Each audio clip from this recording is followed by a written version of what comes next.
So దర్శనం అయితే బాగా జరిగింది. నా చెప్పులు ఉన్నాయో చూడాలా పదండి.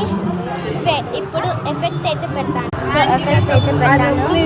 బయట సరిగా కనబడదు నా చెప్పులు ఉన్నాయో గైస్. సో నా చెప్పులు అయితే ఉన్నాయి, పోయాయని భయపడ్డాను. మా డాడీ అయితే చెప్పులు వేసుకుంటున్నాడు. సో మా అమ్మ చాలే ఆఫ్ చేయంటుంది. సో చూసారు కదండి ఎంత బాగా డెకరేట్ చేశారో, ఎంత పెద్ద సాయిబాబా కదండి. సో ఎంతమంది జనాలు వచ్చారు చూడండి. ఈరోజు గురు పౌర్ణమి అన్నమాట. అందరికీ హ్యాపీ గురు పౌర్ణమి గైస్. సో గైస్ దర్శనం బాగా జరిగిందనమాట. నాకైతే చాలా ఎక్సైట్మెంట్ అయితే ఉంది.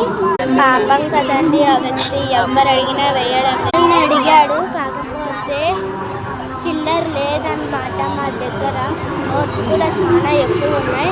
అవి వేద్దామంటే మా డాడీ కోపం అన్నమాట. సో ఇప్పుడైతే ఇంటికి వెళ్తున్నాం కదా. సో మా డాడీ అయితే అక్కడికి వెళ్ళు అంటున్నాడు. అక్కడికి వెళ్తున్నా, అదిగోండి అక్కడికి వెళ్తున్నాను.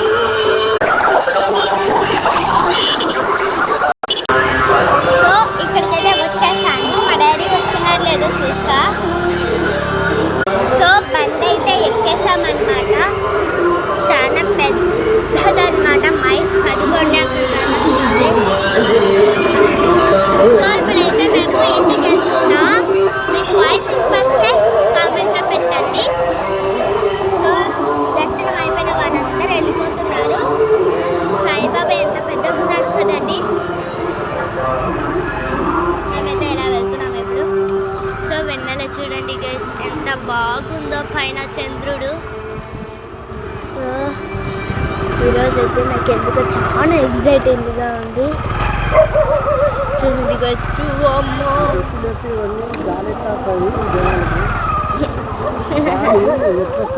చూడండి గైస్ ఆ బండి వెనకాల వెళ్తుంది.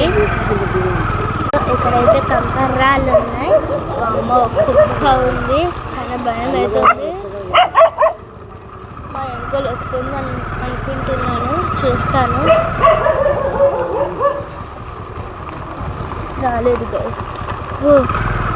పార్ట్ 5 అయితే పెడతాను. సో ఇదైతే అయిపోవడానికి వస్తుంది. అంతవరకు అయినా చూడండి.